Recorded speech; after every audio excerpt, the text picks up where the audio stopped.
idea. Yes, please. Yes. It's based on models of language. You focus on a certain model. You focus on certain model. On the model, and then that's what you show, and you practice that model, and the grammar is taught inductively. You practice the model and you teach grammar inductively. Our here says that. Now, what is competence-based teaching? Basically, what a person can do with the language, if that person is competent or not with the language. For example, and I remember one example of the television. Do you remember Guaydanito? The problem was not the pronunciation. The problem that was that the question was not very well put for the other person to understand why you and that film.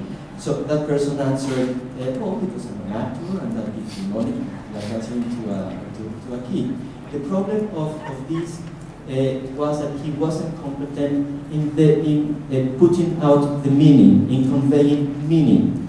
So competence-based teaching is about being able to do something with certain knowledge and having some skills. Why is it trendy? This is not trendy because la SEP quiere que hagamos enfoque por competencias. This is worldwide education. Now, if you want to be a doctor, you need to have a paper of competence saying that you can operate. If not, you just diagnose. For example, if you're an architect, the same. So the world now is about the competences, about what you're able to do with the skills and the knowledge you have got through your life. And why is competence-based teaching being very successful? Because we are using two linguistic systems, right?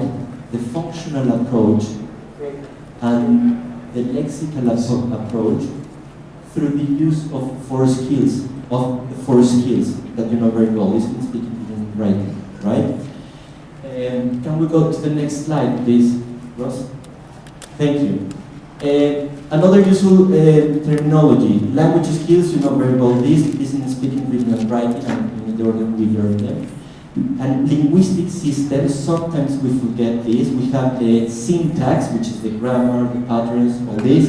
The lexis, which has to do with the meaning of the particles of the language. We have the pronunciation, or the phonetics, which is the sound of the language, which includes stress, intonation, rhythm, accent, all that, pitch. And we also have the functions and notions of the language.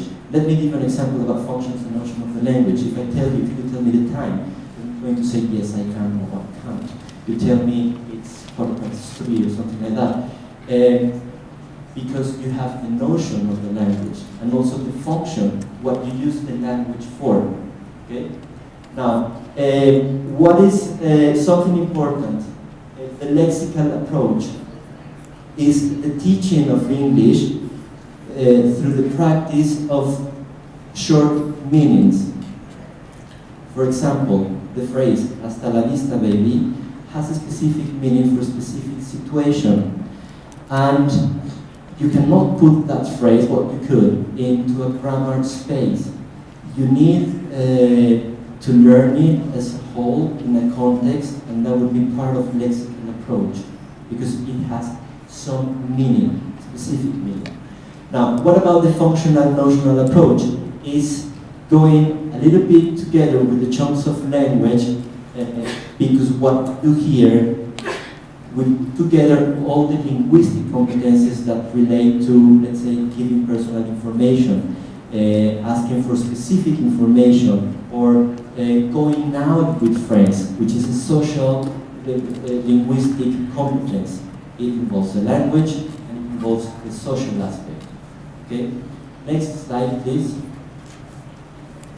Okay, so that was a little bit of background, not very deep, but something that we need for the purpose of the presentation.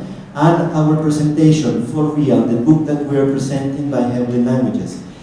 This is a course for adults and young adults, and we have 3 levels, elementary from A1 to A2, For Real pre-intermediate, grade 1 to B1 level, that would mean like PET, and then a For Real intermediate, which is B2 level. Next slide, please. Okay, and why all this about, all the folks about come to the talk about linguistic competences for real? Because it is the first, I don't have the slide, it is the first time we have some material that is successful with the implementation of the linguistic competence, the functional and the linguistic competence-based teaching in a program. What we're going to do now is to use the book that you have in the back. Okay? No problem that I don't have the slides. It's a little bit uncomfortable with the mic. Please be a little bit. Okay. Okay. That's nice.